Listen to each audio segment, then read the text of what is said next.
Look, let's say you're socially anxious. Okay, so what happens when you're socially anxious? You go to a party, your heart's beating. Why? The party is a monster. Why? Because it's judging you. And it's judging you, it's putting you low down the dominance hierarchy, because that's what a negative judgment is. And that interferes with your sexual success. And that means that you're being harshly evaluated by nature itself. Right? So you are confronting the dragon of chaos when you go into the social situation. And so what do? You're like this, right? You hunch over, and that's low dominance. I'm no threat. It's like, well, that's not going to get you very far. You know, but that's a logical thing to do in the face of a tyrant.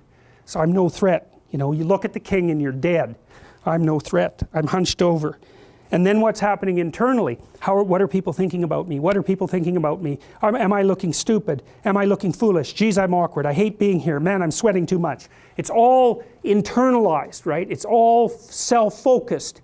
The eye isn't working. What do you tell people? Don't stop thinking about yourself, because you can't. It's like, don't think of a white elephant. White elephant, white elephant, white elephant. You can't tell someone to stop thinking about something because they get caught in a loop.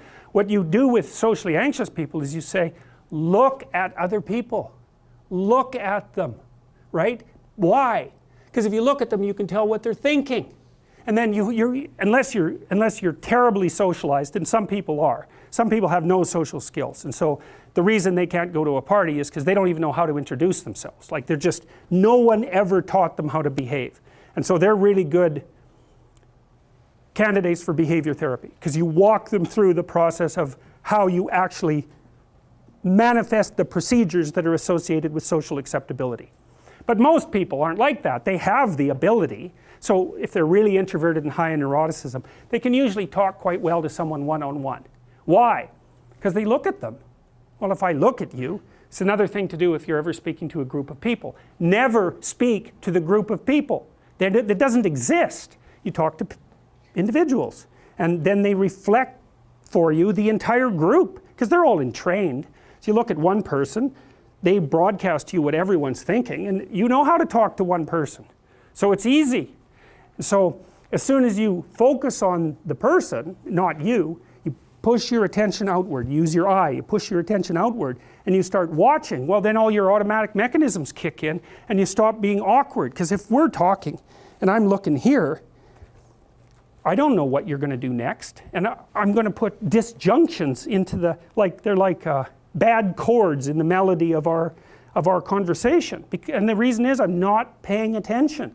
So that's why the eye is the thing at the top of the pyramid. It's like the thing that enables you to win the set of all possible dominance hierarchies is the eye. Pay attention. Pay attention.